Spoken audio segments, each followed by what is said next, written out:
What's good, y'all? It's your boy Coop. I'm here with your favorite host, Henry, and this is Open Ranks. Yeah, How you yeah, doing, yeah, Henry? yeah, yeah. I mean, shit. I'm glad we back. Glad we back. Oh, Been a oh long yeah. time coming. Uh, the Absolutely. setup already looked better. We probably should have made our logos match, but nah, it's all Oh, good. word, yeah, straight. I mean, I feel like we would be doing a little too much if we did, for real, honestly. But it's straight. I like it. It ain't that Yeah, bad. It's been a minute since we've been on here, like damn near 2 years, I believe. bro. I think three. I think when we made that post today, I seen we had like 8 likes instead of like our normal 20. I was like, Yeah, that's probably about right. But the last time we posted 2.5 years ago, probably since we dropped the episode. So it's yeah. been a minute. So what's new for you right now? I mean, cause since the last time we had an episode, a lot of things have changed. Like you're not in the military no more. So Nah, nah. what is that like? What is that like? Refreshing, refreshing. Um, Okay. I think it all depends on where you fall. As far as your assignments, your luck with assignments, your luck with leadership, your luck with location and mission, and all the different things that can kind of affect your experience outside of you just controlling what you can control. So you take all that away, and you just kind of, I just feel like myself again, for real, like all the way back to like right after high school type shit. And it wasn't to Hmm. say that I wasn't being myself then, because I definitely was. But it's like I think environment plays a bigger part in your everyday life than people give it credit for, especially for people who probably still in their hometown or pick that next best city that they think fits them the most. So I think even more than just being able to be myself, I feel like I'm constantly surrounded by shit that reminds me of myself. Yeah. And I don't take those moments for granted. Like it could be the music somebody playing when they ride by, or it could be the clothes somebody got on type shit. Like they the shirt they might have on or some shoes they might have on. Like it could be the dumbest thing that's like constant reminders of like, oh, I like that type of shit too. And so every day you just kind of in touch and like inspired, I think is for me. But I love the city. So I'm sure you being in DC is probably no different. I know niggas Yeah. in New York probably never get tired of that shit. So I Absolutely. love the city. So that part's cool. What would you say leading up to your decision to get out was like your vision? Like when did you have the epiphany of like, all right, maybe I can do this outside the military. There is a lane, what I'm saying? What was the vision that you had, upon pressing that button to get out? It was tough. I think the year my contract was up was the same year Hendrix was born. It was the same year my pops passed. So, and at that time, I'm at the training school teaching every day with Noble and Renz and Brown, some guys I'm still real close with. So, but we hated that shit every single day. We hated that shit. We hated not necessarily the training aspect. All the students was cool. All the kids was cool. The opportunity to enrich and groom and nourish and do all of those things was really really dope, and you get to meet so many different people and everybody come from different backgrounds. So the personable element of the work was dope, but the structure and the leadership was shit, and the area was shit, and the base was shit. And so all of that leading into the pandemic, and then like I said, with my pops passing, my son being born, I'm like waking up every day with like an understanding of the end of life in one hand and an understanding of like life beginning on the other hand. And I didn't like my life for real.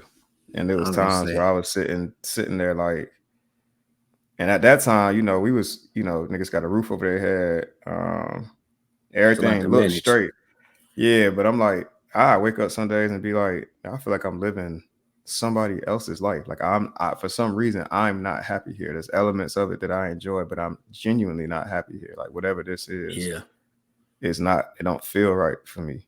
Like I stand out in the middle of the garage and be like, it's a Groundhog's Day. Like you just wake up every day, it's the same shit, but it's like you could remember or you can strongly picture another life. Yeah. It's like it's movies and shit like that. That's how that shit felt. So at that Hmm. point, I'm like, it don't have to be like this every day. And the people we study, the Michael B. Jordans and the LeBrons and the Rich Pauls and all those people, it's like um, they wake up every day and put their foot forward and they enjoy what they do and all the hard work that comes with it, because there's no escaping that.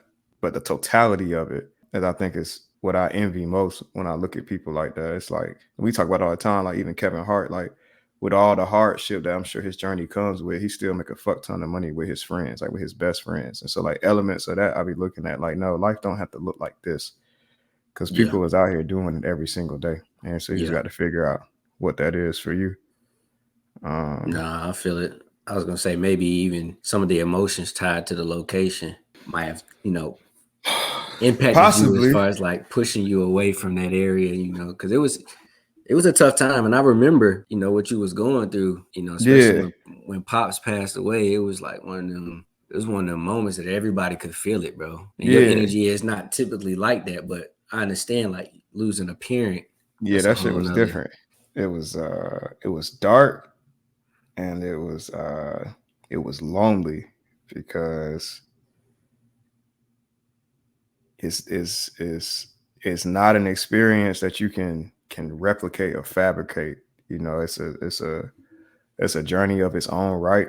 And if you haven't lost a parent, there is no loss that compares. And I think differently than like, people lose friends and uncles and aunties all the time. And like even I would say, like, respectfully, and I could be biased just because I grew up so close to my dad. Like I grew up right up under that nigga. So I would argue that like as long as I didn't lose both of them at the same time, that if I still had my grandma but my mom was gone, I would find some solace in that. And if my grandma was gone and my mom was still here, I would find some solace in that. I feel like what my pops meant, there's no solace in that. There's no fabric, or there's no element in anybody. Because I just feel like that. I don't know. Like I feel like maternal is such a beautiful spiritual thing for women to possess. But it's something about the trials and tribulation that every man goes through that make them their own man. That's like so signature to who they are, that I just don't think you can really find your father again. Like you can, Yeah, you nowhere get else. coaches, you know what I'm saying? It's coaches and shit Yeah, that's cool. Like they understand structure and they know how to say the right shit, whatever. But like yeah, nah, I I don't get think it. there's nothing out there like it in the universe for me. 'Cause like I said, I might be biased because I grew up with him and we was close and he taught me a lot. But like from a maternal standpoint, I feel like I felt essence and elements of that love in different places. As much as I love my mom and she could never be replaced. So yeah, that was different. So that was part of it. And then Hendrix, for all the things that I knew I wanted to teach him about, like being his own man and figuring things out for himself and growing and developing, I did not want them lessons to be lost on the fact that I was living a life that I didn't enjoy. Yeah, Like I wanted all the lessons that I taught him to be able to be seen and like able to be believed. And so like if he called back home from college and he like, nigga, I don't know what to do next, it's like, whatever it is you want to do, you can do that. Just jump yeah, if you do it the right way and learn from the mistakes along the way. So I ain't want my advice and like my feelings about life to be far away from what I hope he can do and do better, if that makes sense. yeah. So it was somewhere in a combination of both of those things. So I was like, nah, I've had enough. I'm cool. Like, y'all niggas got Nah, me. facts. Y'all can't sell me on this, man. I ain't going to not now more shitty bases. I ain't going nowhere else where I got to argue with people about this, that, and the third. And Yeah, nah, I'm cool. It's because people, well, only 1% of people serve. And shit, I think 76% of people or something like that probably live in check to check or some shit like that. But then, nigga, it's a 20% somewhere out there that's not. And I'm trying to yeah, catch up with that. Like, yeah, facts. don't sell me on them low odds. I'm interested in where the niggas on the high tide is at. Yeah, And The I would Alchemist. say, yeah. I read The Alchemist 3 times. That's one of the books that I just got turned on to, right? Because I'm in like a book reading phase right now. I got 3 books that Yeah. I'm just bouncing back and forth between. But Alchemist is definitely something, one of the books that somebody recommended to me like within the Yeah. last week.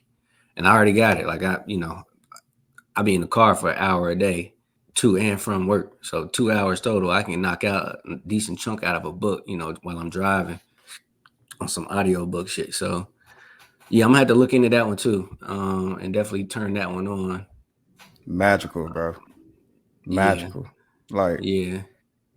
it's the whole story. It's a whole story about this dude that like I don't want to spoil it, but for the people, it's so Nah, nah, incredible. nah, Like nah, nah, nah. Don't spoil for it. the people who haven't read it, I like for the it's like I it's ain't so read it. incredible. It's really a Okay. story about like at any point in your life you can find contentment, but did you find what you was looking for?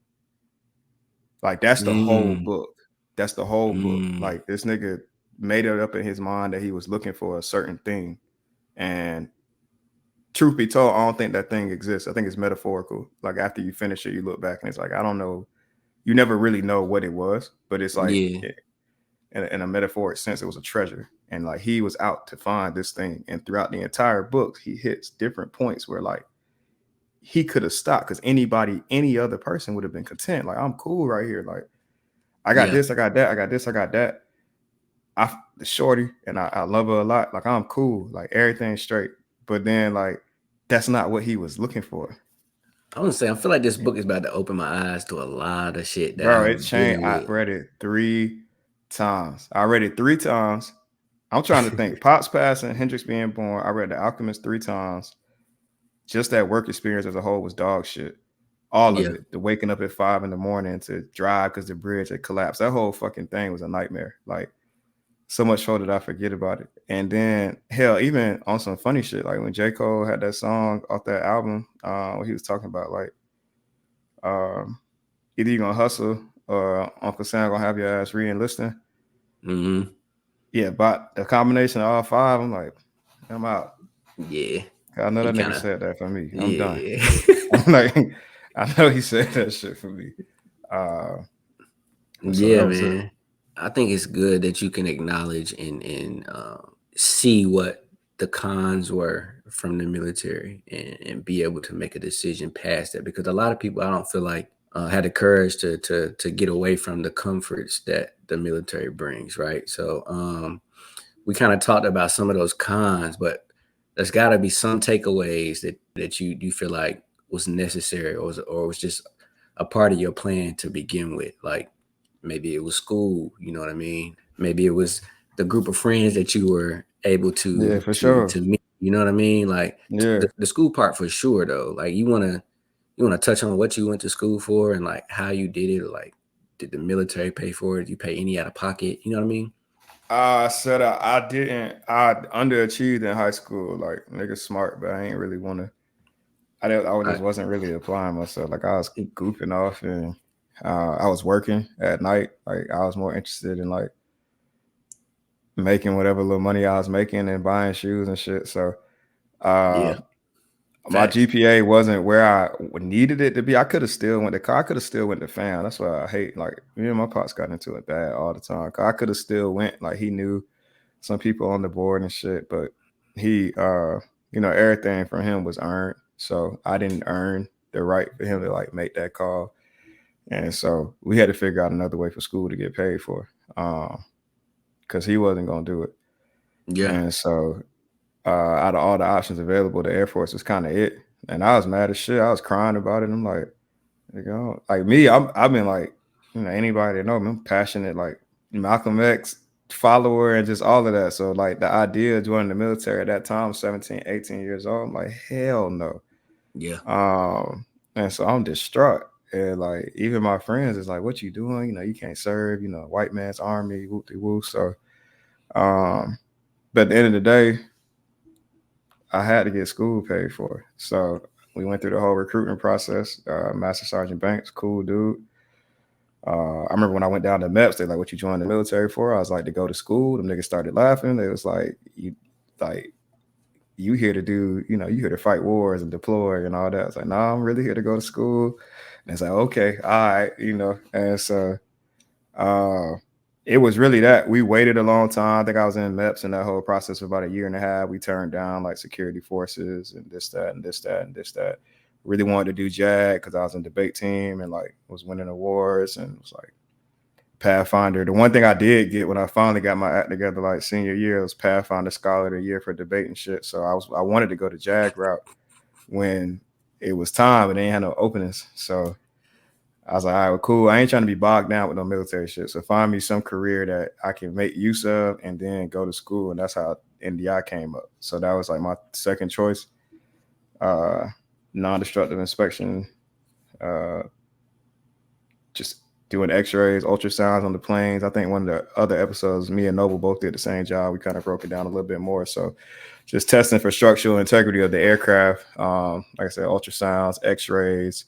Yeah. And but the pace of that job is like firefighter. Like there's stuff to do when there is, and when it's not, there's not. And so that gave me the free time to take night classes my first year and then go to school online like everybody else after that. So that was really the vision. And then every year after that, it was a toss up on whether I was going to stay or leave. Am I going to stay or am I going to leave? Am I going to stay or am I going to leave? The only thing that started to suck was throughout all of my rebellious, I don't know what you want to call it, throughout all of my headstrong, however you want to classify, like my much younger self, niggas was still good at it. Like we had fun, like we accomplished a lot. You start getting achievement medals, you start getting those quarterly awards start rolling in, those promotion statements start rolling in, and I still got letters from a commander, like, everything you touch turned to gold, and we mentoring kids and coaching kids. And so once it started to all add up, it's like, okay, wait a minute, niggas might not have to go nowhere because we really putting the time in and getting what we want back from it. And so it got tough to decide whether to walk away because it's like, I'm good right here. Niggas tested, made staff first time. So I'm like, I don't have no reason to go for real. Yeah.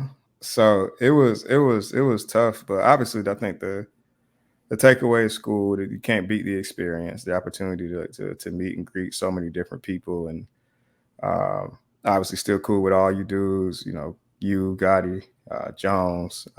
Shout out to Frank. I think Frank was probably my first friend at the dorms, and that kind of just OG nigga out of all of us. So that just kind of.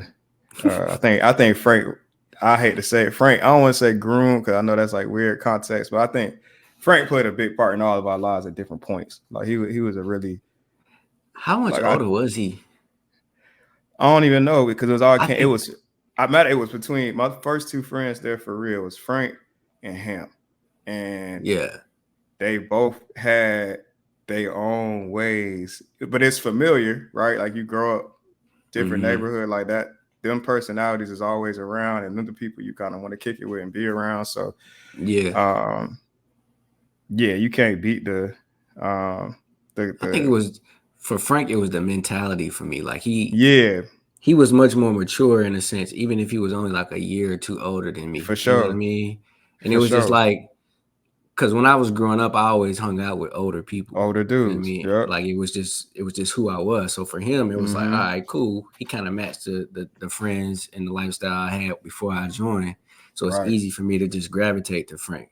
Frank was cool as hell. He still is, He still is. Still is. And then Hamp just you got to find shit.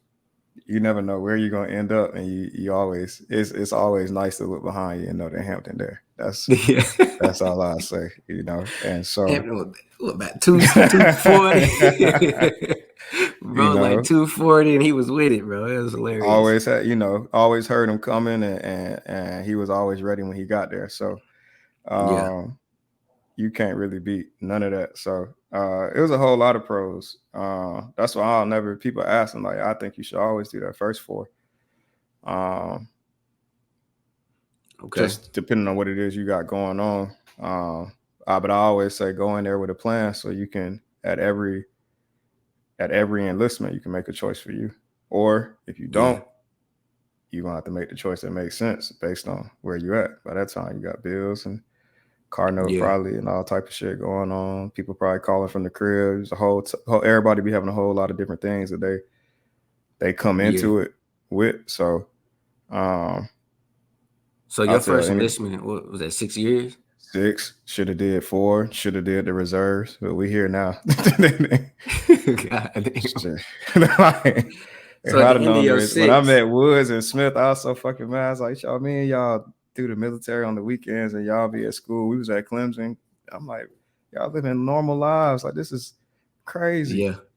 But, you know, you do the So best you you can with the knowledge you have. so you came in for school. Yeah. And to stay close to home. That's how we ended up in Charleston. So how did you fare with school? You completed it, or did you set out? I mean, did you reach the goal you set out to reach before the 6 years? Yeah, I Or was like how long desperate. did it take? I was desperate. I got a letter from the first year. I started school before I was finished with my CDCs. Yeah, Like, I was adamant. I'm like, buddy was look, on it. hey, look, I'm here for one thing, and I'm not playing. Like, I got a letter from the shirt like this because normally you can't start until your CDCs is finished. Yeah. Um, but at No, I that remember. time, yeah, like at that time, I was coming to work on day shift and like working, and then I hoop with y'all and come back to work on night shift and get quizzed and learn more shit from Miss Liner, who was our civilian at the time. So by the time it was like 2 months out from testing, I was super straight, like mad Yeah. straight. Like, so I'm like, hey, it's time to, I done paid my dues. I'm ready to kind of Yeah. get started on what I came here to do. And it's like, you better pass the test. I think I had like a 92 on that. I'm like, yeah, so that's done. And so the shirt wrote a letter, and yeah, I started school that next semester before I had got signed off. And Yeah. So now it was you have different a. though. That first year and a half, I didn't talk to y'all. I was obsessed with just that. Yeah, That's nah. all I did. We would catch you in passing, but we knew it Yeah. was something else going on. Like this brother here, like, this man is focused, dog. like, You know what I mean? Like, golly. like, But it was respect though. We was like, he on his mission. I fuck with it. yeah. Shit was different back then. Even before I hooped, I used to run 3 miles. I used to run that little McCombs Way Trail twice and then come hoop. Like, it was different then. Like, It's a different type of motivation, bro. Cause I was no, obsessed. bro. I was mad that I was there. I had a chip on my shoulder. I was arguing with everybody all the time. Like, it was just, I look back now and laugh, but it was a different it was just a different time, bro. It So was a you got your different time. 4 year, Yeah, I got right? my 4 year. I started dipping into my GI Bill to finish early because before I extended for the career, before I extended for the tech school shit, I was gonna get out then. This was back when we was in Charleston. I was gonna get out then. Like, I'm like, no, I don't want to do this. I was gonna commission at one point because all my shit was set up for me to go that route. And Yeah. then, but I felt bad about, like, I knew I ain't really like the military for real. And Mm, I take a lot of pride in like who I am and like what I say and what I stand for. And so I ain't saying that you can't do the job without all of that. I just don't want to do no job without none of that. So I could mm, never bring myself to commission because I'm like, I don't really care about nothing that we talking about. Like, it's no mission downrange yeah. that that Yeah. don't This ain't the reach type of me. life. You feel me? You know what I'm Like, saying? So like, even being here, like, there is no grander mission other than kind of doing your job. Yeah, the company has goals and quarterly goals and weekly goals and monthly goals and all that stuff, but it's all attributed to like what you do every single day. So like, the focus is so much smaller and singular that like, you ain't got to like, anybody trying to condition you to care about something way over yonder. You know what I'm saying? And yeah. I like that because I couldn't do that. So that's what kept me from commissioning for real. Like, I took the test, I had my package together, and I'm just like, I don't feel like I believe in this shit enough Yeah. to do it, and I still might not stay. And so that's all I had. And when I did the tech school shit, that was me trying to trick myself into staying longer. I'm like, as long as I get out of maintenance, go to a different environment, go to a different squadron where it should be people first, then I might find a way to want to stay in here. But that shit was worse than maintenance, over 10 times over. So I remember the first day, because when we got down there, I had to go TDY immediately. And like, Charleston is a hub. I think everybody, well, if you around the military, you know, Charleston is like a hub for AMC, got the C-17s out there. So like, the one thing they do have is money for a bunch of different things. And Mm-hmm. so I remember I walked in there. I was like, hey, like, so like they booked the tickets. I'm like, all right, cool. When I get the rental car, they like, oh, we don't do rental cars. I'm like, what you mean you don't do rental cars? Like, Huh? what you mean you don't do rental What? cars? What? So what I'm supposed to do? Walk? Like you? And this is where we went to Shepherd. I'm like, this big ass base. Y'all want me to walk? And I'm like, no, I'm not walking. I called my old flight chief back and I was like, hey, they don't do rental cars down here. They don't have no money. Like I'm not. They want me to walk. I don't Yeah. walk. No, Like that's it. Like, and what? like, but I don't know how they did it. And I mean, I'm gone now and he's gone. But they He did paid for something my rental behind car it. for the whole 2 months, Yeah, that's and I wasn't even a part of their squadron no more. crazy. That's Like, crazy. I'm I don't like, know how man, you pulled that off. it's Somebody pulled some strings. yeah, I'm walking this. Can you believe this? Like, Where was you staying in uh, Shepherd? Like in the on the base? off base. So they were like, you could buddy up with somebody else's who was in your class. I don't even know who these people are. I'm like, no, bro, and we out here for 2 months. I'm like, no, I'm not trying to be without no rental car, and I ain't trying to like get set up on no okey doke reimbursement stuff either. I'm like, what? There's got to be some money down here. So, Yeah. Nah, they um, was trash. They was definitely trash for that. it was tough, but the old squadron showing love. Like I said, when it got to a point, I think for me, you and Gotti, we had kind of figured it out, and we was really um, respectfully having our way and had access to a lot of different things. So it was hard to leave for that reason because Yeah. it got to the point you could just pick up the phone and shit would happen. So uh, still no regrets though. I still like it out here, but Yeah. So I know what you went to school for. I don't know if the people really know, right? So you got your 4 year in project management. specifically, yeah, And then also when you got out, found a career and actually, started a career within your major. yeah, You hear stories all the time. People go to school and they don't even do, anything that has anything to do with their major or yeah. what they graduated with. So tell people about project management. Like, what is that? In essence, it is what it's said to be. A project is, we'll say, any task that has a definitive start and end, and with that comes a budget, resources, manpower that has to be allocated and guided to completion for said project. So if you're told to get 10 items installed, and that's what the contract is written up for, you get the contract for X amount of dollars. You figure out how many people you need to get it tasked, how long it's going to take you, or if they have a deadline in line, which they usually do, how many people and how much money is it going to take for me to meet said deadline, what obstacles will I or may I encounter, Yeah. and if the contract is set for a certain amount and it's estimated that you're going to make a certain amount, can we plan to do anything that allow for us to make more while still, obviously you're not shortchanging the customer any. They agreed to pay what they paid you, what savings you can accrue based on being efficient, or resources, materials selected, so on and so forth, is on you. But that's the core of it. I think project management equals customer or stakeholder satisfaction times scope completion, Mm-hmm. being whatever it is you're tasked to do. And then the two things that you're struggling with always is time and money. You either have enough or you don't, and it all Yeah. depends on just how the cycle of the project goes. So that's Sounds the busy. that's the skinny of it. It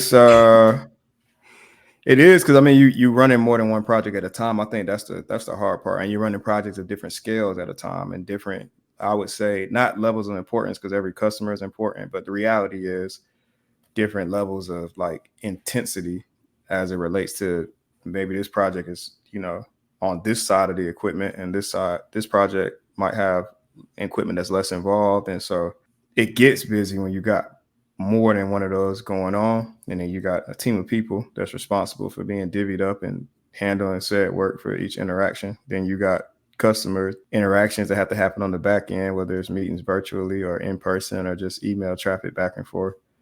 Yeah. um, then you got the budget that you update, every week, and do your projections on where your costs are going to stand. And it's multifaceted, multi-layered for sure. I think it's very interesting. And the reason I bring this up is because I'm actually studying doing research on the work week and how Right. people are doing 9 to 5s.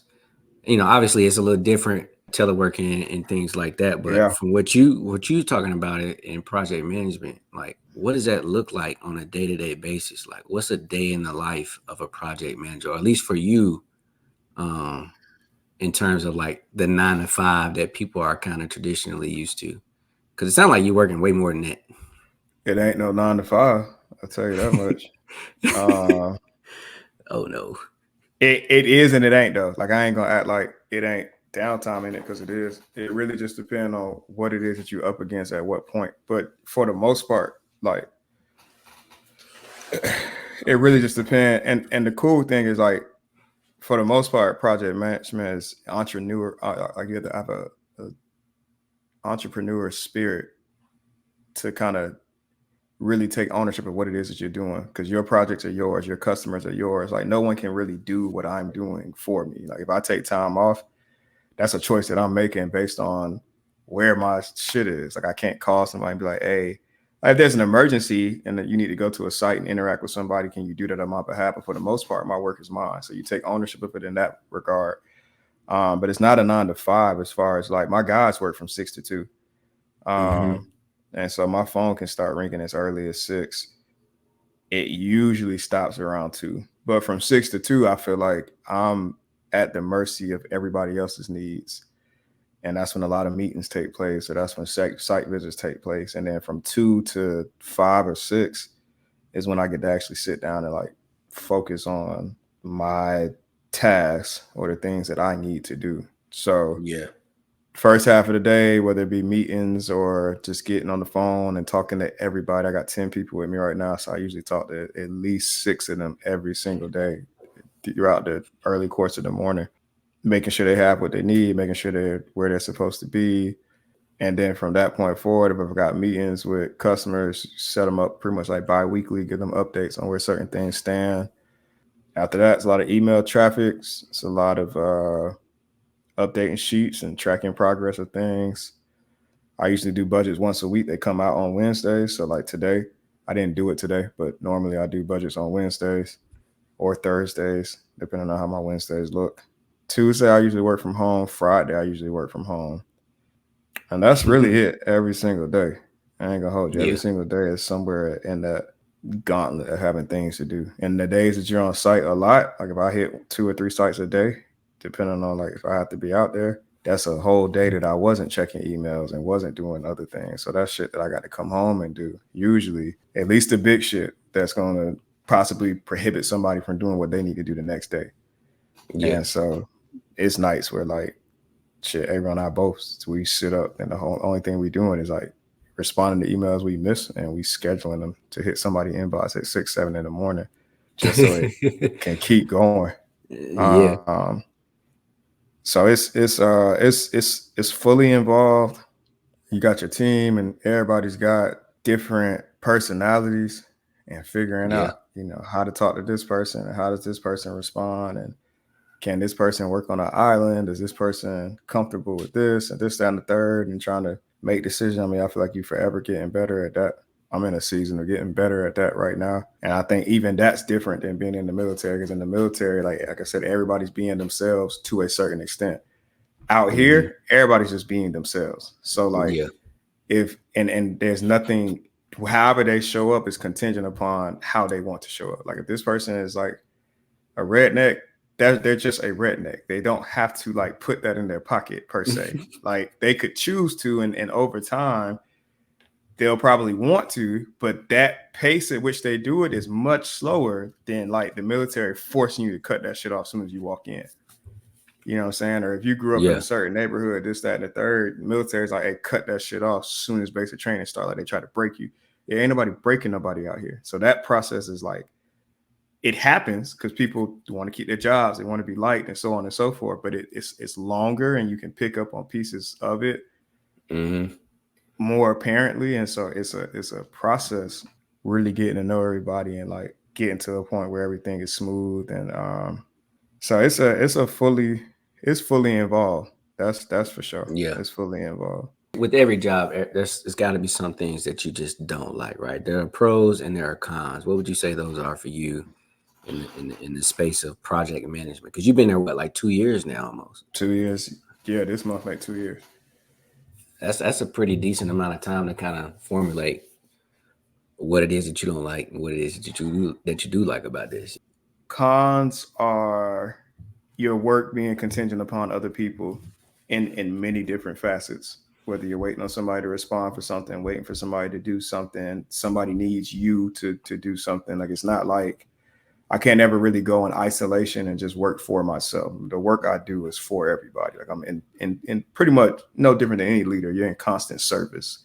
Yeah. And so that tug of war is not so much a con, but it's something you get better at no differently than anything else. Like it's not like my work isn't just for me. Like I feel like if I was an author, I would be sitting down writing at my rhythm, at my pace, and it's Hmm. for me. You know what I'm saying? But like this is not for me. A lot of what I do is for everybody. I give it away, and Yeah. so that's something to get used to. The customer always being right is always a challenge because you just got to really sit there and bite it sometimes, you know. Uh, and I think the a valuable lesson from one of my mentors in the company is like difficult versus bad for a customer was an incredibly important lesson. Difficult being is there something that they rightfully entitled to that they're throwing a tantrum about because you need to give it to them. Bad being you've already satisfied all of their needs and they're looking to take advantage of you. But being able to differentiate that and know where you're at and how to respond to either circumstance. And then thinking about that even broader about life, it could be your lady or your friends. Like, is this person bad or are they difficult or even extremely difficult based on the fact that a need that you can provide or that you agreed to Hmm. provide isn't being met? And so now are they bad? Are they difficult? Kind of difficult, incredibly difficult, all based on how it is that you're showing up. It's because it's easy to be like, man, this customer sucks. It's easy to do. I could do Yeah. that all the time. Really, not all the time. I have great customers, but in theory, I could do that all the time. Yeah. But looking at the contract or looking at the scope, did I do everything that I said I was going to do, or was I late, or was I late all the time, or was there always material delays? And even though I'm not the vendor, I select the vendor that I go through. So, like, is there anything that they're rightfully upset about that is Yeah. causing them to be difficult, and it would be unfair for me to label them as bad? Or have we done everything on time or the majority of things on time and really given them a good product, and now they're nickeling and diming and trying to get over on us? Okay, now that's a bad customer, and then you Yeah. you respond accordingly. So um customer being always right is a challenge. I don't think I have too many cons other than that. Okay. Like um Well, that's good. there is, yeah, there is no more cons probably after that. Like uh Okay. yeah, I Um. remember the biggest thing. I don't spend not a single day. I used to be like, yo, this could be better, this could be better, this could be better, this could be better. When I was in the military, we could do this, we could do this. Why aren't we doing this? Why aren't we doing that? This everything sucks type shit. And I think everybody goes through that. I haven't. I don't do that here. I spend no time thinking about things that can be better because everything's already great. And if it's not, there's people committed to figuring that out all the time. Yeah. Like I Okay. don't. See, I just that's work. good. I feel like I everybody just needs work. that. Somebody could just dive into the data and see what we could have done better or we couldn't do Yeah, better. You know what I mean? I just work. Um, I feel Like like we don't really have that in the military, no, or we do, but no. it's like There's it's always this only person's leadership could be better, or this, that, and the third, or you call somebody out on the leadership and then they don't change or whatever it is. Like there's none of yeah. that here. Like I there's feel like for times where us, like it's a comment box. for yes, exactly. And so Yeah. like I think like I tell people all the time, like I especially coming to this company, like for people who follow sports, like when Jimmy Butler went to the Miami Heat, he really felt like he had a home differently than all the other places he had been. I'm not saying everybody's perfect, but everybody's willingness to do the right thing is strong. So like even as my team, somebody who works under me or along with me could be like, hey, bro, I really don't like that you did this, this, that, and the third type of I am okay, cool. I'm gonna fix that. Like you will Yeah. see some improvement as soon as I can offer it to you. Yeah. And everybody is wired like that. And so that's what eliminates all the all that friction and tension that I feel like I used to feel all the time. If you look to your left, to your right, you really don't know who you like. I wouldn't want to go downrange with none of y'all because I don't really Mm-hmm. know who y'all are for real or what y'all gonna do. And like, I'm in here fighting for my life and trying to make it back home. And like, you okay with like, I don't know what. And so here it's like not everybody in alignment. So it makes all of that. So the cons are short for That's that reason. good. Yeah. I was gonna say because I know who you are. I know you did the research. You gonna do the research before you do anything. Yeah. But with that research, is what you're doing now as a project manager what you envisioned it to be before you got into the position? Yeah. Yeah. I think the only thing that's probably a little bit different is I think there are some project managers that do a little bit more on the contract side as far as like having to like bid for the work. Like they got to actually put together the budget, put together the specs, submit it to the Yeah. customer and like win the bid. We don't Mm-hmm. do that because our office has like account managers that handle that part of it. So that part's kind of off my plate. We get to focus just on execution after the contract's been struck. So that's a little different than what I expected it to be. But then the rest of it is exactly pretty much what I envisioned as far as like what I felt like I was looking for. And I remember like even the dude I used to work for, Mr. Britton, would be like, you'll never be happy unless you work for yourself. I'm like, nah, I just don't want to work for you. I know what I'm looking for is out there because there's less people here than there are anywhere else. So I know it's somewhere out there. I just don't want to work here anymore. And I think that's a mentality a lot of people in the military have, right? Like we talked about the comment boxes, but even then, like people ain't completely honest in them comment boxes. It's almost like Yeah. when you put the comment in there, you fill out the card, the commander's the one with the key. But you could Mm-hmm. be talking directly about the commander. He or she could read it and then be like, all right, cool, and just toss that shit to the side. It's like no accountability. Like, and Yeah, then to for go sure. above their head It's a is like a process. whole nother thing that you have to Mm-hmm. do. And then even then people like, damn, I don't want to jeopardize somebody's career. You know what I mean? Like Mm-hmm. you get to second guessing what it is that you're doing every day. Is it really that bad? Mm-hmm. Is it that bad that I had to go and jeopardize this person's job? I know he got kids, all this different For stuff sure. gets to working in your head. So it's like, dang, I don't know what to do. But for you, it seems like everyone is pretty receptive to the feedback and make the necessary changes because they want it. They genuinely want to do better. Yeah. Whereas in the military, it's kind of hard to get reprimanded or kicked out. You Yeah. know what I mean? Like, so you can kind of get away with a lot of shit Yeah. Yeah. to an extent, right? But Yeah. Unless it's real bad. Like if it's real bad, they'll go crazy on you. yeah, absolutely. Um, so would you consider your career choice as a hard career in terms of like what you need as a person? Is it fulfilling you there? Is it taking too much from you?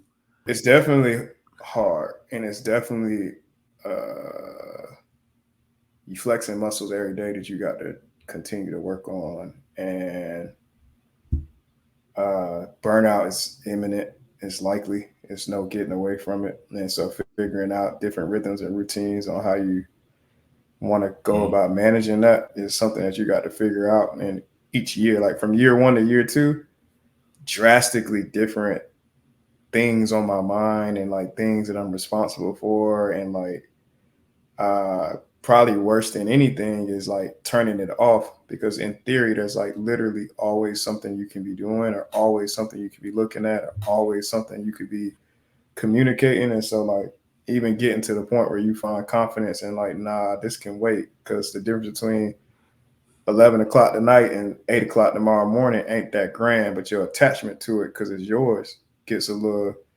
wicked. So I would say hard because the demand is there. It's always your fault, whatever it is. If your team did it, it's your fault. If the vendor messed up, it's your fault.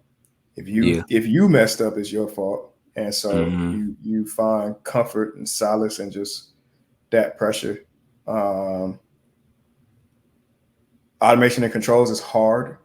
So like the nature of it is hard. So we work on the computer side of the equipment as far as like in your house its thermostat is in connection with um, the air conditioning unit outside and you command it on and off. And like that same relationship, but think about it for like a 50-foot building, you have that many more thermostats, and then you have that much more air conditioning equipment, whether it be a rooftop unit or air handler unit that are, you know, way larger.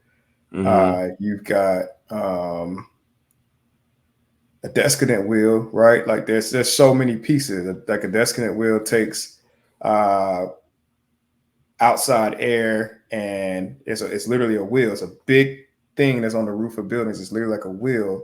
It pulls in outside air that's being supplied to the building, but it mixes it with air that's been returned, like exiting Mm-hmm. out, right, Yeah. to temper it before it comes in, so that all the equipment in the building isn't working as hard to cool the air that's being supplied, Yeah. right?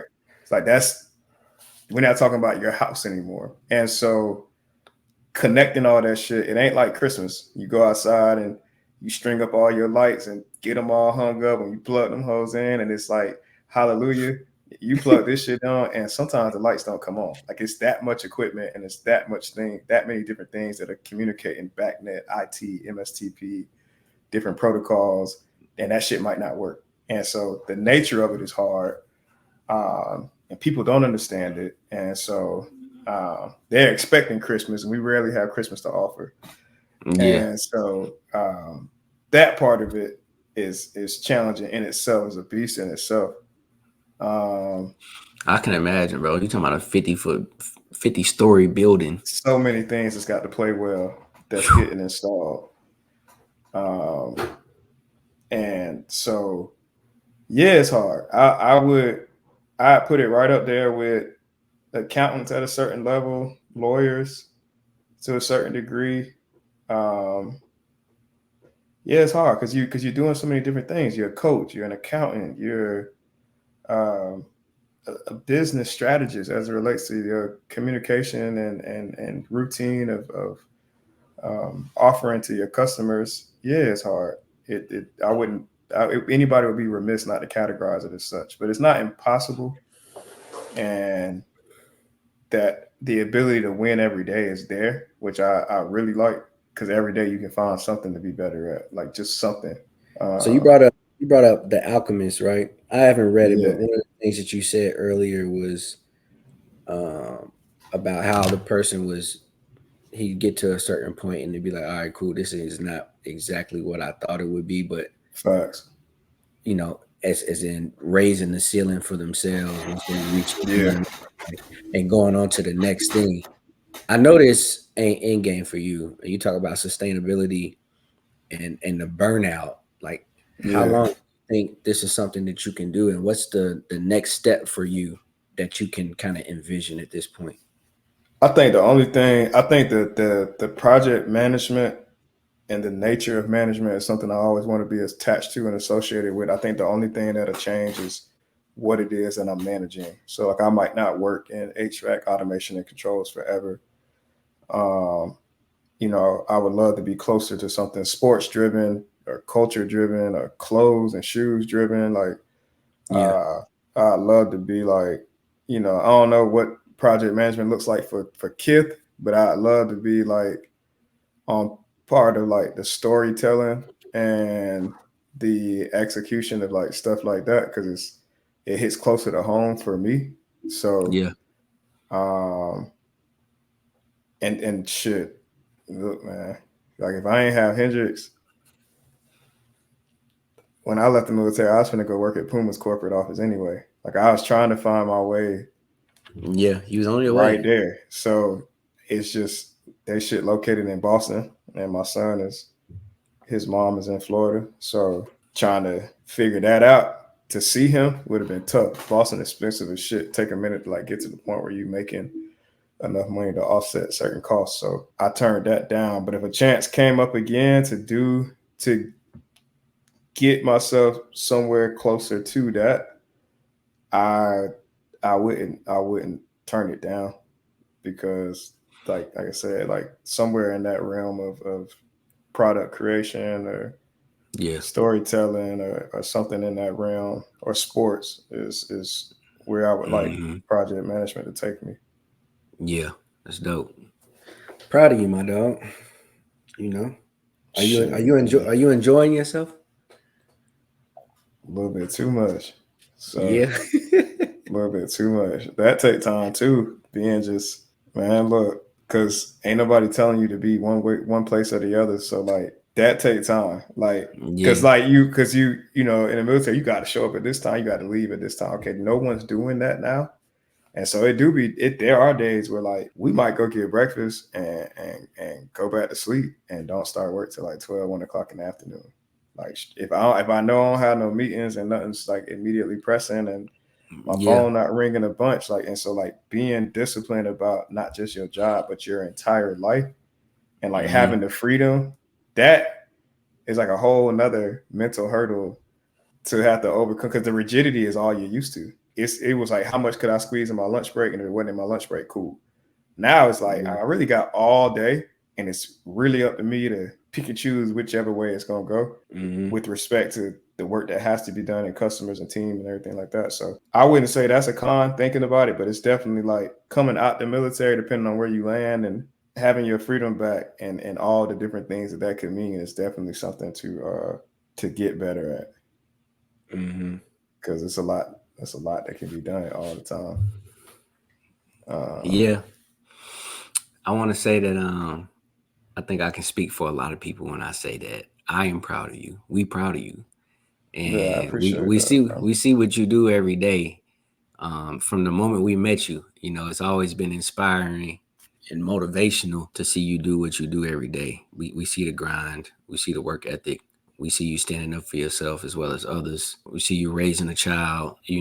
All of that is something beautiful to see, and I want everyone that's listening to know that this is a true role model, not just for me, but I know for everybody else around him as well. Probably don't got nobody can say anything negative about him and what he does. So, like I said, we proud of you. Just keep doing what you're doing, but take care of yourself at the same time. Oh Make yeah, sure that make sure that Henry is good. And you out here managing so many different things in this life. yeah, Just make sure Henry is good too, so we can yeah, continue to see you and rap with you and share your experiences with the people. So, yeah. I appreciate um, that for sure, brother. okay, so I know it's been a minute, and Yeah. some of y'all may remember, but for the newcomers, explain the meaning and purpose of Open Ranks. Because you like the originator for all of it, really. Kind of the glue that holds it all together. Explain it on what Open Ranks means to you and what its purpose is for us moving forward. Yeah, I think really at the core of it was like watching I Am Athlete, um, and even shows like what ended up being the pivot with some of the members from I Am Athlete, and just watching how they had this space where athletes could come and talk about their experiences as athletes, different teams, different coaches, different playoff series, different teammates, and just all the nuance that goes into something that's interwoven into the fabric of like America, which is sports and sports culture. And so I'm like, okay, well, I don't think like to me, when you hear military experiences, one, they're white, and two, it's always like on some like, let me inject all this leadership into your veins. Let me inject all this structure into your veins. Let me inject all this discipline in your veins. Like the books, the David Goggins and all the different people that are out there. And it's like, that's one part of it that's really important. And then even beyond that, you got just war history and the War of 1812 and Civil War and World War One, two, and three about to start. Like it's always like held in those two pockets. But like in between that, there's a lot of people with a myriad of different experiences in and outside of the uniform while serving. And then you add that to the need to hear what those experiences are like from Black people, brown people, gay people, women. I don't feel like there's an I Am Athlete pivot equivalent just for that. And Yeah. then just even getting away from the misnomer of like, for the sake of y'all's families and my family at one point, like, oh, what do you do? Do you fly planes? It's like, no, I don't actually fly planes. Like none of us really fly. I actually only know like two pilots. Like this so much bigger than that. No, I'm not shooting nobody. No, I'm not going Yeah. to war. No, when you watch the news, you don't have to call my phone because I'm not a part of that. Like, no, there's a lot more no's than yes as far as what people outside of it know. So it's okay, cool. We could step in there, Mm-hmm. and It's a lane for sure. it's a lane and an opportunity to bring those stories forward. And so we did that a little bit. You know, like I always praise, like the episode with Bailey was incredible, or the episode with Noble was incredible, and even talking to Gibbs the other day and his and everything, all the elements that took footing as it related to him becoming an officer. Like I'm really looking forward to him like diving deeper into that when he comes back on the Mm-hmm. show, and we'll run out of a network that's immediate to us as far as friends, close friends, acquaintances, coworkers, and all that. But then at that point, hopefully, we're big enough to just really be able to reach out to anybody in any branch Anybody. Yeah. and continue to kind of build on this opportunity to be a part of Open Ranks. And Open Yeah. Ranks being, a slight misspelling of the command, in which usually you're lined up and organized in a fashion in which your lead NCO can come through and inspect, and you're opened up for inspection as it relates to your uniform cleanliness, and you got the right rank on, or your buttons buttoned, and all the little things that go into that picture perfect image of a soldier. That's what the command Open Ranks is for. It opens you up to be able to be inspected, scrutinized, graded, judged to a certain standard. And so take the rigidity out of it, and it's like, okay, people are coming here to have an opportunity to open up. Yeah, Um, I think in terms of how we present or wanted to structure Open Ranks, it was just a way for us to kind of give the command when we turn on the record button, and open up about what it is that's going on or what we're experiencing, and just kind of dive into that. Whereas, like yeah, he said, there's really no voice, especially for people who look like us. You know what I mean? mm-hmm, And like he said, as we get larger, get bigger as a brand, and more people start to follow us, we'll dive into whoever, because everybody should deserve a voice, and we definitely mm-hmm, want to be that type of a platform for all walks of life. So that's yeah, what it mean to me, and I think that's what Henry was trying to do when he started this, because we got a yeah, real close knit group, and it's kind of special the chemistry that we share, not only with the other co-host on the show, but the people that are around us that have been around yeah, us since the beginning. Right, it's been almost 10 years that we've been around each other, so um, mm-hmm. And still around it's each really other in beautiful. some shape, way, or Yeah, form. So uh we exactly. got everything we need to make it bigger. And so just consistency and a better product from us, which is what y'all are looking at now. We didn't have video season one and season 1.5 or two, however we want to technically classify it. We didn't have video, and we weren't consistent with our engagement. And then there's so many different excuses, but the goal now is for everybody to continue to prioritize what this can be, Hmm. and build it, so it's something that we can all look for, like a makeshift community, virtual community that we can all look forward to being a part of.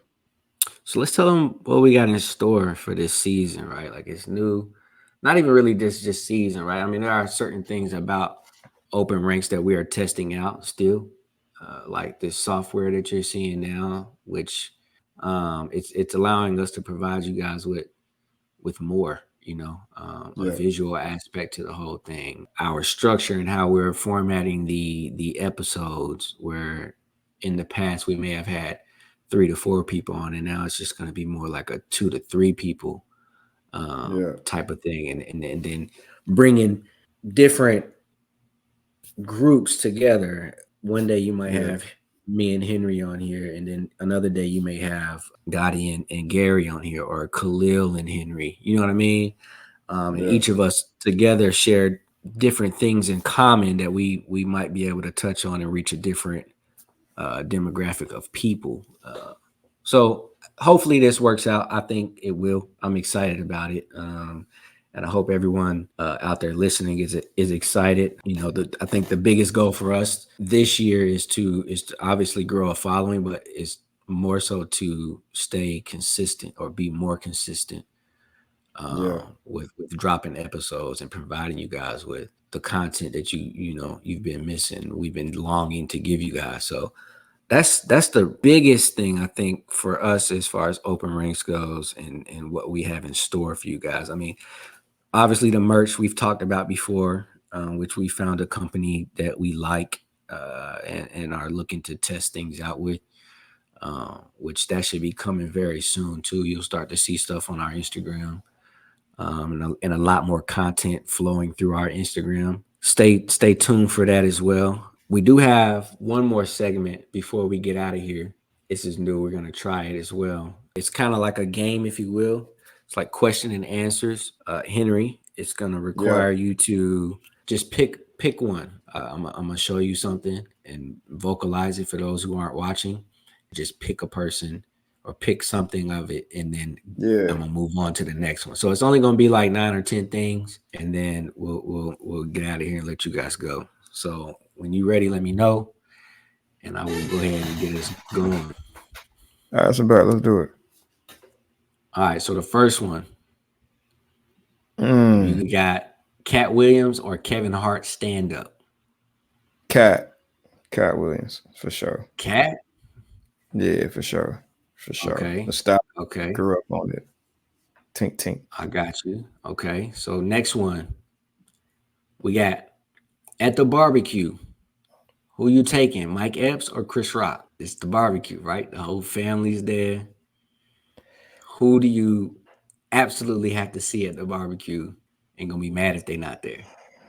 I'm taking Chris for sure. I'm taking Chris What? Rock. They both can everybody family is multifaceted and they gonna work different elements of your family. Like they probably not talking to the same cousins and uncles, but they both get got a place. But I would be remiss. I'd be mad if Chris Rock didn't show up, tell some of his Okay. stories and shit like that. Okay. I got you. I got you. I'm taking Mike Epps though. I don't know if it's. I don't know. My To guess me, I is just feel like. I feel like for me, it's Chris Rock. He's gonna be reaching for the jokes, reaching for the laughs, yeah, and they may come natural to him, but the group that's around him that he's working is gonna laugh because it's Chris Rock. Where Mike Epps, yeah, to me, like he can just be naturally himself funny. in his setting, Yeah, and he ain't gonna reach for nothing. It's just gonna happen, and it's not because it's Mike yeah, Epps, because this is a goofy ass nigga. You know what I mean? yeah. Um, I ain't okay, I ain't mad okay, at that. They both in there. yeah, for sure, for sure. Okay, so the next one we got. Okay, remove one from existence. You got Eddie Murphy or Kevin Hart. Keeping Eddie Murphy. No Eddie Murphy, no Kevin Hart anyway. So Kevin Hart can get removed. I agree. I agree. On Yeah. to the next one. We got Oh, Nutty Professor. Ain't even no the options is Nutty Professor or Soul Plane. Which one you want to couldn't even watch? get it And out. it's Nutty Professor all day. Nutty Like I just Professor watched is that a couple weeks ago. That bitch is a the classic. oh my god. Like That's one of that's the a classic, craziest movies ever. When they was at that dinner table, bro. bro. And Or was it's that the clump? Shawty April hadn't seen it before. So I like Oh, it's movies like Nutty Professor or Life that's like it's the best to watch them with people who hadn't seen it. It's the like it's funniest. funnier. You know what I'm saying? Like you get The to like you funniest. experiencing it again. Like you just like, yeah, that's funny, ain't it? Like it's hilarious. Like, no, yeah. Nutty Professor Yeah, is every time I one die, of them bro. That one ones. was crazy, yeah, for sure. That's one of them ones. Okay, let's see what we got next. Cause I'm agreeing with you, Nutty Professor over Soul Plane. The Soul Plane's good too. It got its So moments. playing good too. Yeah. It definitely has its moments, but it don't beat Nutty Professor. Maybe I should have made that one a little harder. Okay, moving on. All right, the Bernie funnier Mac. show. You got the Bernie Mac show or the Jamie Foxx show. Bernie Mac. Now, For the same reason as why you would take Mike Epps over Chris Rock. I got you. But damn, Jamie Foxx, that man, that show was funny too. Yeah, I agree with you. I agree with you on that one. All right, next one we got. All right, delete one. You got to delete one. This is hard. This is Martin the sitcom or the Fresh Prince. You got to delete one. I don't know which one you're gonna delete. I'm deleting Fresh Prince, but the favorite is probably Fresh Prince. Like I think Fresh Prince was the better show. it Yeah. was a better show in general. It was a better production. You had more characters, more scenes, more Yeah. storytelling. Like it was a better show. Yeah, for But sure. Martin was always my favorite. I probably had to let Martin go for real. I ain't gonna lie. Yeah. Just because there was so many like Nick at Night Mm-hmm. nights that the Fresh Mm-hmm. Prince came on when I was coming up that I Mm-hmm. can't not say that that wasn't the show that I would be watching out of the two. Like if I had to pick one to watch, Fresh Prince was the one I was gonna watch before For Martin, sure. or at least it was just on more. Now I got all the DVDs, the disc for Martin. You know what I Oh, nigga, mean? what? Still. So Just in you know what case I somebody mean? want to Like play and like delete it off a streaming app or some shit. I can't have that. yeah, you So know what I mean. I don't have a Fresh Prince. I don't have a Fresh I Prince. got both. I got I both. didn't I get that got one. Martin, Fresh Prince, and the Cosby Show. The Cosby Show The with Cosby Show is Claire. Like, probably to me top tier, like one of my favorite shows. Period, because it was such a dynamic television show as far as mm-hmm, a successful black family, mm-hmm, dealing with the trials and tribulations and like the kids growing up and seeing them growing up on the mm-hmm. show. It was like it felt like a real show. You know what I mean? Nigga, Like and you you had know the what's crazy? grandparents. And this will never be anything we talk about on this podcast ever. But I'm gonna say it now because you brought it up and it just dawned on me. It's crazy because like they both was successful as shit.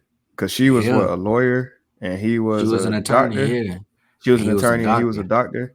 Yeah, So like you take away like everything that's become gender roles in 2024, I might rewatch that show just to see how they tied the humor into that dynamic to where both people are really yeah, out here getting it, um, and just bro. having They to all make whatever killed it. sacrifice necessary. Yeah, for sure. They didn't lose a step the entire time. Like that was my shit. Like I watched that shit every night, bro. Every night. Yeah, So to me, I think the for Cosby sure. Show is like one of my top tier, top three shows, and it ain't number three. I don't know what I'm gonna put at number one or two. I don't know. I gotta figure that out. But moving on, moving on. Hell of a show, but moving on. Let's Yeah, see for what we sure. got. All right, better music, Lil Baby or Young Boy Never Broke Again. Same thing. I think YoungBoy got probably a more diverse catalog and sound. I'll take Baby personally for me though, but I could see people picking YoungBoy. I ain't got no issue with that. I think I'm gonna go more Young Boy because I can feel more of the emotion. Mm-hmm. Even though it's what he talking about is horrible most times, like, Most times, but pretty the bad. overall quality of the sound, I think, as far as his development went, and the amount of music that he put out and the amount of people he was able to touch, I think he would be the person to put out better music. Rapper, I would probably say Lil Baby though, but better music, NBA. Yeah, yeah. Let's see. Let me go next. All right, so you got to cancel one. I didn't really like the cancel, but since it's such a cancel culture, I went ahead and threw that in there anyway. We got Ice Cube and 50 Cent. Who you canceling, bro? Canceling Uh, 50. It's no 50 without Cube. It's no 50 without Cube. Ice Cube probably got bigger impact than him for sure. That umbrella reached far. And he was, he talked about like movies that he was a part of and then went on to produce. I just watched Boys in the Hood the other night. Like, nah, Yeah. Cube solid. Fridays, I can't get rid of Cube. Mm-hmm. I can't get rid of Cube. Cube solid. Yeah, that's a good one. Okay. I don't know if anyone would differ with that. I don't think. They probably all pick Cube. Maybe that wasn't a good one. Let's go to the next one. Let's see. All right, better actor. You got Will Smith and Jamie Foxx. Probably This Jamie. one I felt like it would be a little tougher. Yeah, like because Probably people love Jamie. Will I Smith. think I think Will has shown up to every single movie as himself. Like and it's no knock to him, but I remember Will Smith in Men in Black. Like I remember Will Smith in The Wild Wild West. I remember Yeah, Will Smith in iRobot. I couldn't really tell you any of those characters' names in like isolation or independent of each other. And then when it comes to like Jamie Foxx or Denzel, or I even throw Michael B. Jordan in there, like I can remember distinctively like the individual characters that they played in each movie. You Nah, know, but see, like I don't know Jamie's because Michael B. Jordan, I can't remove Michael B. Jordan from himself inside the movies that he plays. like see To me, Killmonger to me, yeah, was nothing like Creed.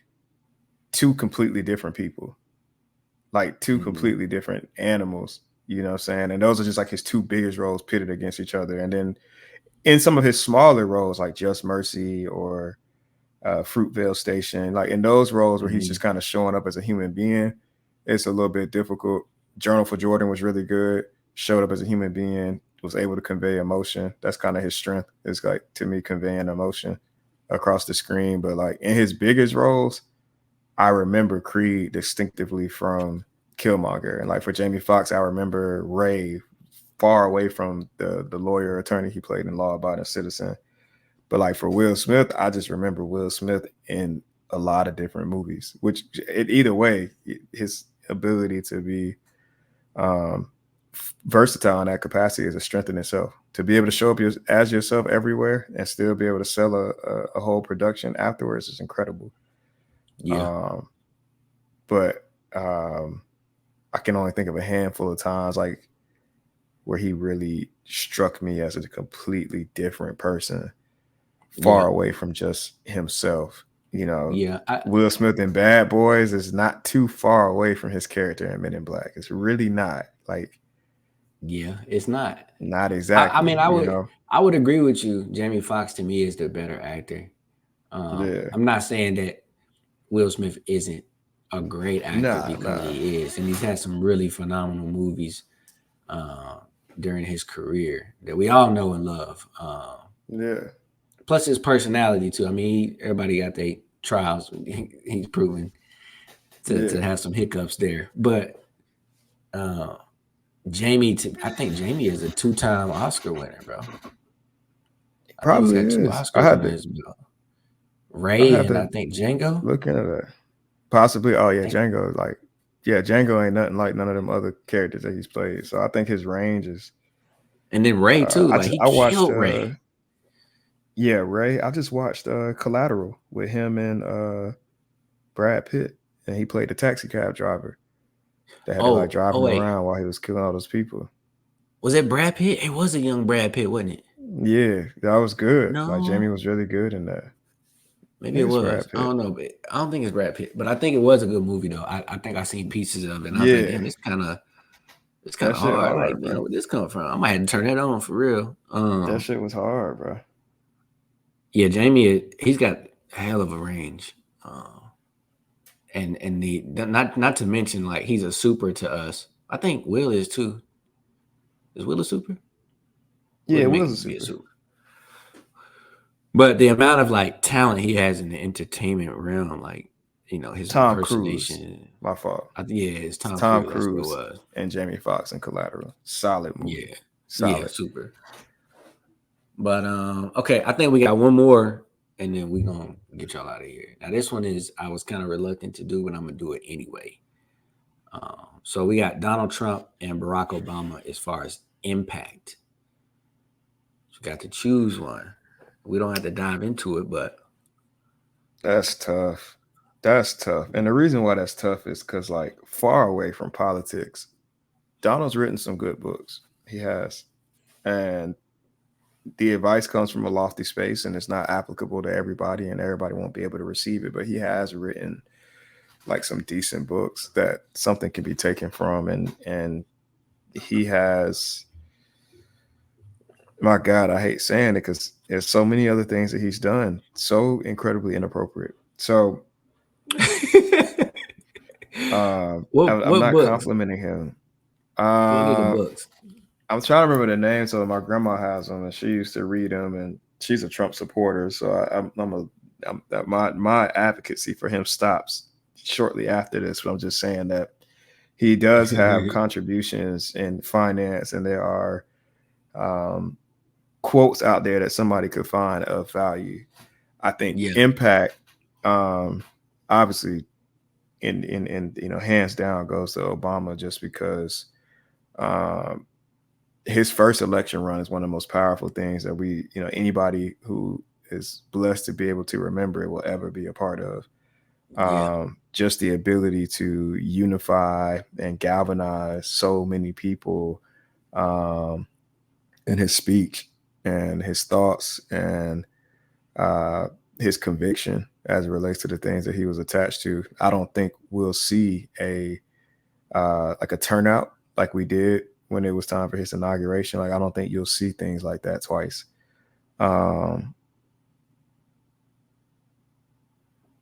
And long after his presidency, he's still in the community and still doing all the right things, and him and Michelle both. So, Yeah. you know, I'm not a part of the Barack Obama being the Antichrist train. I'm incredibly grateful that we were able to see him lead and serve this nation, and lead and serve beforehand, and lead and serve afterwards. And Yeah.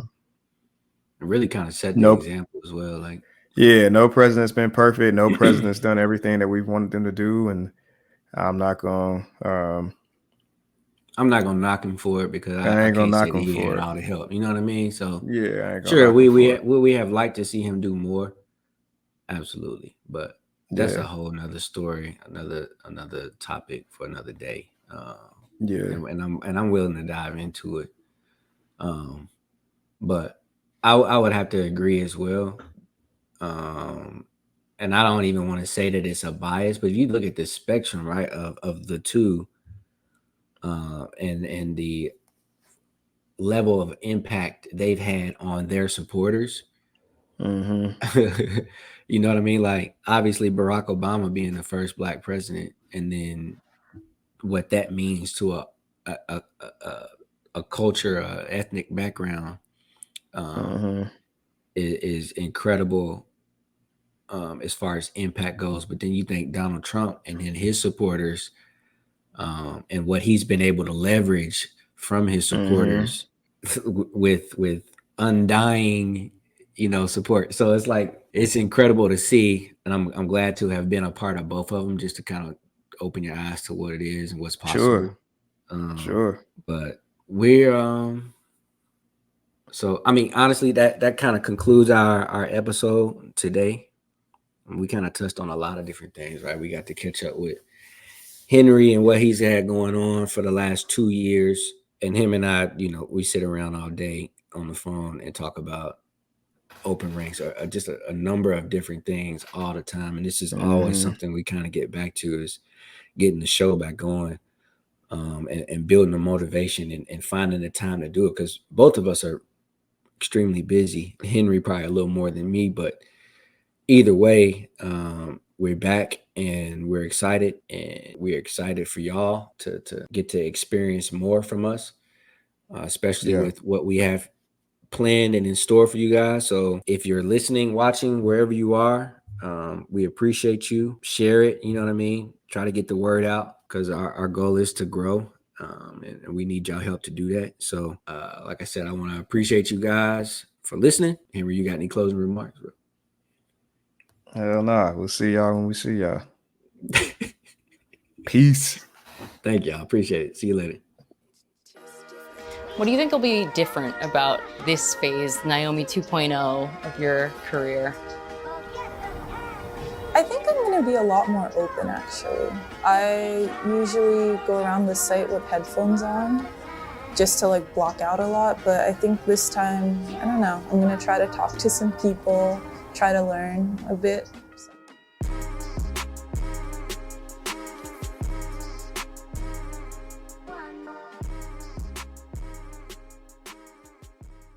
Fallout!